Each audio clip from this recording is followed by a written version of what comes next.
Hello friend, welcome to my channel rising Hindustan. आज के इस वीडियो में मैं एक नया टॉपिक लेकर आया हूँ। टॉपिक का नाम है राउंड रॉबिन शेड्यूलिंग। तो राउंड रॉबिन शेड्यूलिंग क्या है, यह कैसे काम करता है, यह बाकी सबसे एफसीएफएस, एसजीएफएस से कैसे बेहतर है, तो देखते हैं। राउंड रॉबिन शेड्यूलिंग क्या है।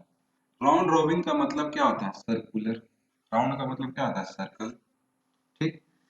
और शेड्यूलिंग का मतलब क्या है? इसमें क्या होता है, इसका जो क्राइटेरिया होता है राउंड रॉबिन शेड्यूलिंग करने का, टाइम क्वांटम होता है। टाइम क्वांटम मतलब कि एक टाइम शेयरिंग में काम करता है।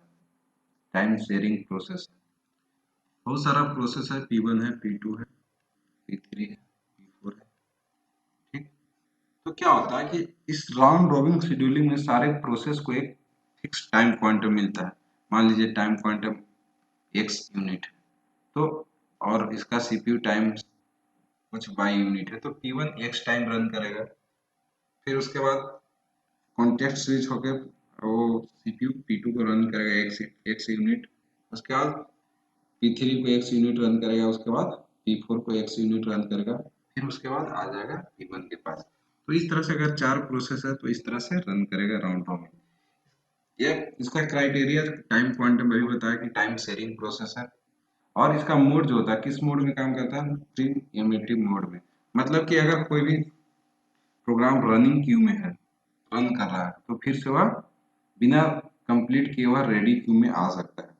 नॉन प्रीएम्पशन का मतलब क्या होता है कि सीपीयू तब तक रन करता है कि जब तक प्रोग्राम कंप्लीट ना हो जाए, लेकिन इसमें ऐसा नहीं है। प्रोग्राम अगर रनिंग में है, सीपीयू रन कर रहा है, तो उसके बाद अगर किसी का प्रायोरिटी ज़्यादा है या टाइम क्वांटम उसका खत्म हो गया, तो फिर से वह रेडी क्यू में आ जाएगा। ठीक। तो देखिए, डायग्राम से समझते हैं कि राउंड रॉबिन कैसे काम करता है। कोई भी प्रोग्राम रेडी क्यू में है, मान लीजिए P1, P2, P3, तीन प्रोग्राम है जो रेडी क्यू में आया हुआ है। ठीक। और यहाँ पे और सबका P1, P2, P3 का मान लीजिए X, Y, Z unit CPU time है और टाइम क्वांटम टी दिया हुआ है। टाइम क्वांटम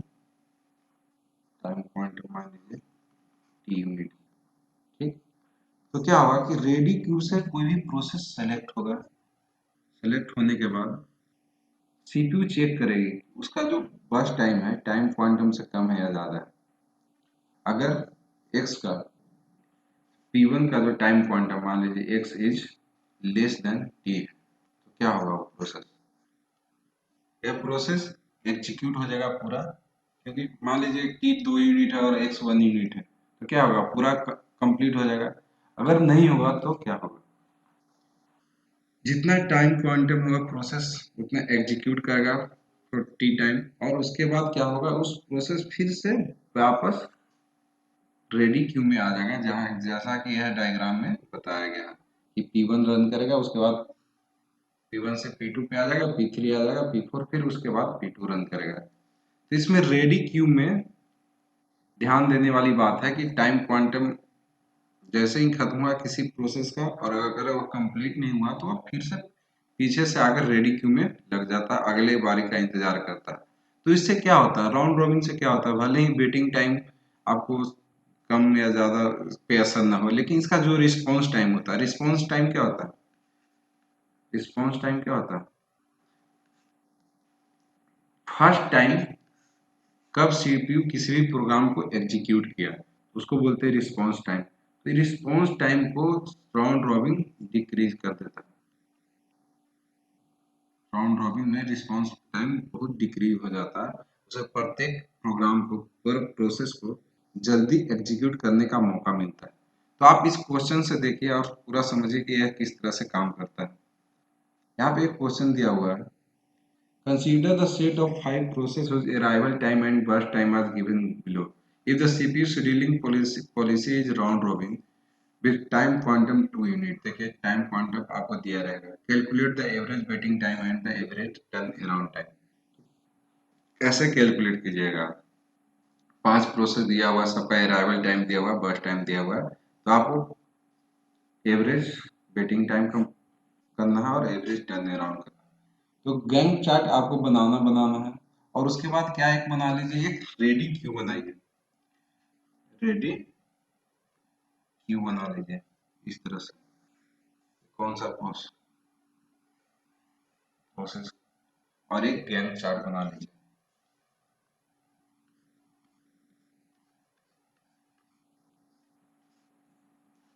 गैंट चार्ट तो आपको बनाना ही बनाना है, जैसे क्वेश्चन बनाना इजी हो जाता है।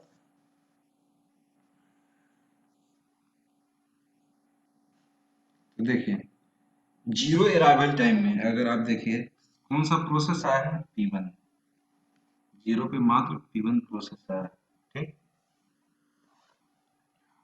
तो P1 यहाँ पे टाइम, बर्स्ट टाइम इसका भले ही 5 यूनिट दिया हुआ है, लेकिन कितना टाइम के लिए रन करेगा, इसका बर्स्ट टाइम जो है 5 यूनिट ग्रेटर देन 2 है। तो क्या करेगा, P1 यहाँ पे एग्जीक्यूट होगा, ठीक। 0 से 2 यूनिट तक इसका टाइम क्वांटम दिया हुआ है ना, 2 यूनिट।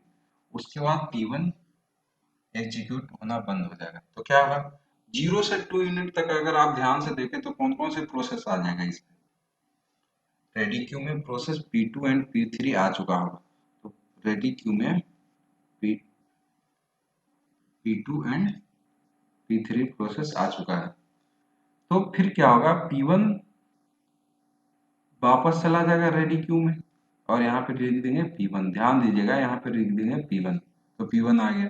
और फिर एग्जीक्यूट करेंगे हम P2 को। तो P2 का सीपीयू टाइम 3 यूनिट है, हम यहाँ पे 2 यूनिट सिर्फ P2 को एग्जीक्यूट करेंगे, मात्र 2 यूनिट P2 को एग्जीक्यूट करेंगे। यहाँ पे 4 लिख देंगे, और यहाँ पे 2 यूनिट घटा देंगे तो कितना हो गया, 2। और उसी तरह से यहाँ पे इसको 2 यूनिट घटा दिया जाए तो इसका कितना हो जाए, 3।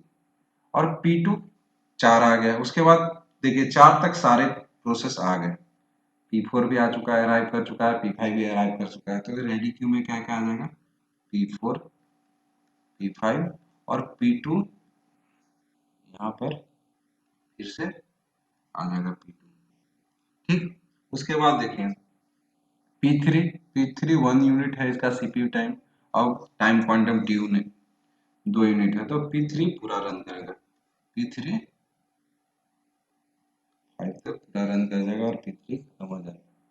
यहाँ से P3 खत्म हो जाएगा। उसके बाद कौन सा प्रोसेस रन करेगा, P1 आ गया। P1 का भी बचा हुआ 3 यूनिट टाइम, P1 सिर्फ कितना यूनिट रन करेगा, 2 यूनिट का, क्योंकि टाइम क्वांटम 2 यूनिट है। तो यहाँ पे P1 रन करेगा 7 तक। उसके बाद P1, तो देखिए 2 यूनिट घटा दीजिए तो इसका बचेगा बस 1 यूनिट, और P1 फिर यहाँ पे आकर अपना क्यू में वेट करेगा।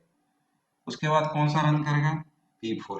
P4 का देखिए 2 यूनिट है मात्र, और 2 यूनिट टाइम क्वांटम है, तो P4 भी पूरा रन कर जाएगा। P4 स्टार्ट 7 to 9 हो जाएगा, और P4 पूरा रन करेगा, ठीक।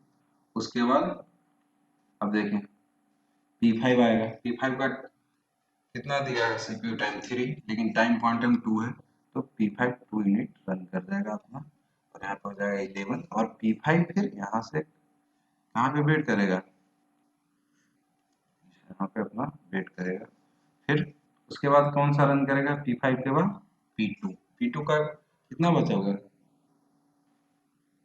सॉरी P2 का यहाँ पे 2 यूनिट रन किया था ना, तो यहाँ पे 1 बचा हुआ था, तो P2 रन करेगा 1 यूनिट, और इसका कंप्लीट हो जाएगा, इसका 12 हो जाएगा, और ये कंप्लीट हो जाएगा। उसके बाद कौन सा रन करेगा, P1। P1 का भी बचा हुआ 1 यूनिट, यहाँ पे P1 रन कर जाएगा, 13 हो जाएगा।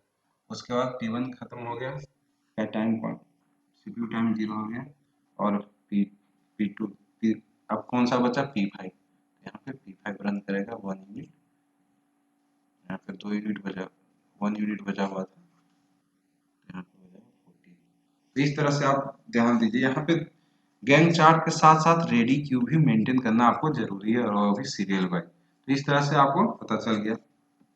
अब देखिए फर्स्ट टाइम आपको पता, कंप्लीशन टाइम आपको पता चल गया, तो किस तरह से बनाएंगे आप। अब सबसे पहले कंप्लीशन टाइम निकाल लीजिए, और उसके बाद टर्न अराउंड टाइम निकालिए, उसके बाद waiting time.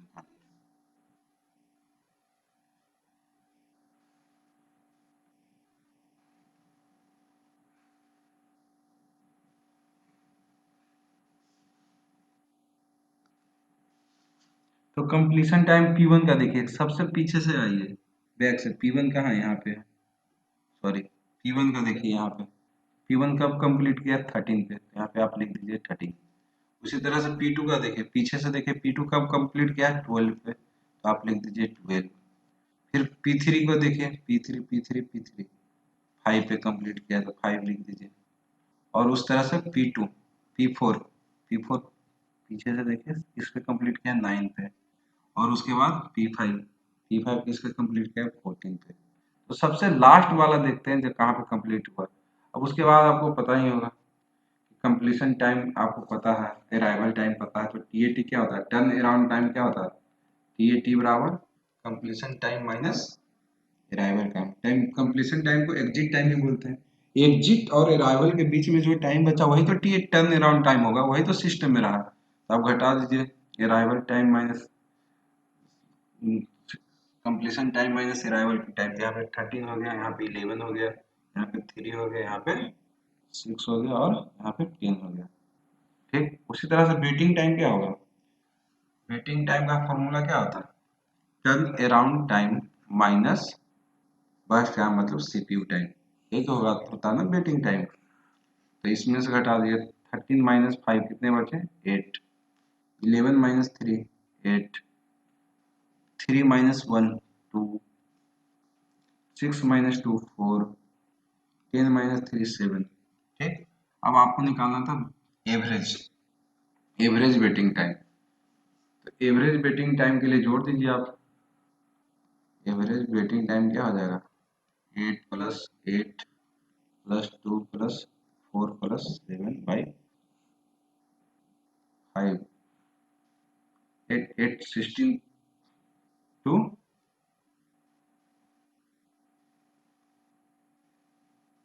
28। 8 8 16 two 18 4 27, sorry 16 two 18 by 29/4 आ गया बाई 5। आपका वेटिंग टाइम हो गया, एवरेज वेटिंग टाइम। उस तरह से completion, average turn around time क्या होगा? एवरेज टर्न अराउंड टाइम क्या होगा आपका? 13 plus 12 plus 5 plus 9 plus 40।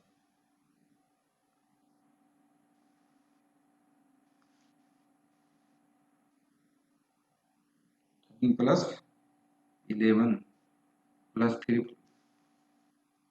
Plus 11 plus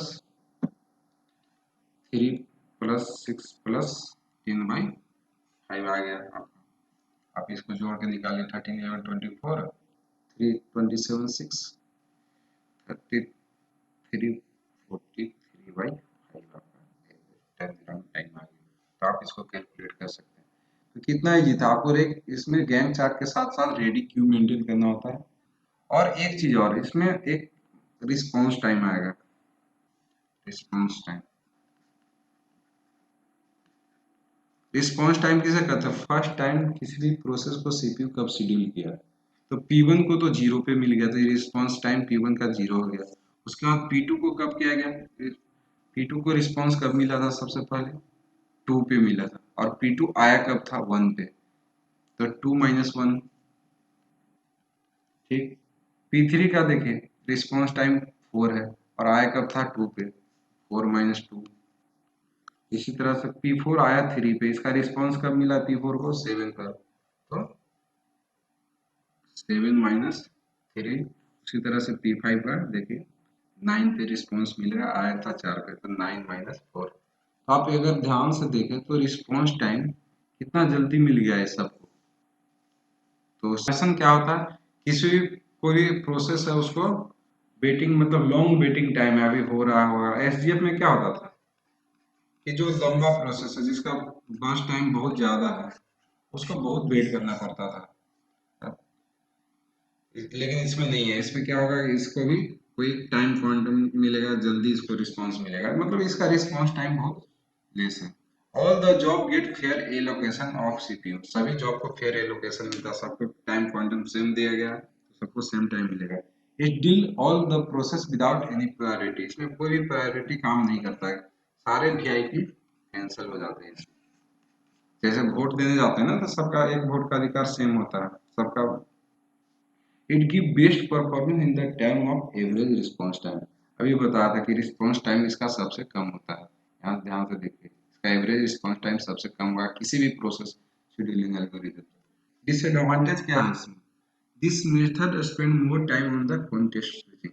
context switching क्या होता है? जैसे कोई प्रोग्राम P1 रन कर रहा है प्रोसेस, तो P1 रन करा, फिर यहाँ से P1 से P2 पे गया, तो CPU एक प्रोसेस से दूसरे प्रोसेस पे जाता है, उस टाइम को बोलते हैं, उसको बोलते हैं कॉन्टेक्स्ट स्विचिंग। तो इसमें कॉन्टेक्स्ट स्विचिंग ज्यादा, देखिए ध्यान से देखिए इसमें कॉन्टेक्स्ट स्विचिंग कितना है, 1 2 3 4 5 6 7 8 एंड 9, 9 बार CPU को एक प्रोसेस से दूसरे प्रोसेस में स्विच करना पड़ेगा। इसमें प्रायोरिटी काम नहीं करता है। अब क्या होगा टाइम, इसमें क्या होगा कुछ नोट्स, अगर टाइम क्वांटम इंक्रीज किया जाए, टाइम क्वांटम को इंक्रीज किया जाए, 2 के जगह यहाँ पे 2 दिया था उसको 4 कर दिया जाए या 8 कर दिया जाए, तो किस तरह से काम करेगा? तो आप अगर देखिएगा कि अगर टाइम क्वांटम को इंक्रीज करते हैं तो number of contest switch decrease कर जाएगा। और ये जो राउंड रॉबिन प्रोसेस है, अगर टाइम क्वांटम इंक्रीज किया जाए तो कॉन्टेस्ट स्विच डिक्रीज हो जाएगा और ये जो प्रोसेस हो जाएगा FCFS की तरह बिहेव करने लगेगा।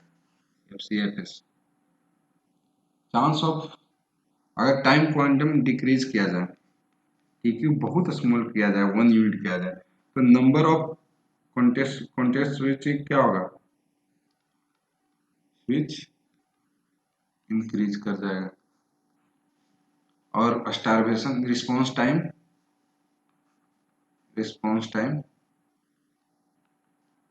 आपका डिक्रीज कर जाएगा। ठीक, तो यही इसका एडवांटेज डिसएडवांटेज है। तो यह वीडियो अगर आपको अच्छा लगा हो तो लाइक करें, सब्सक्राइब करें और दोस्तों के बीच शेयर करें। धन्यवाद।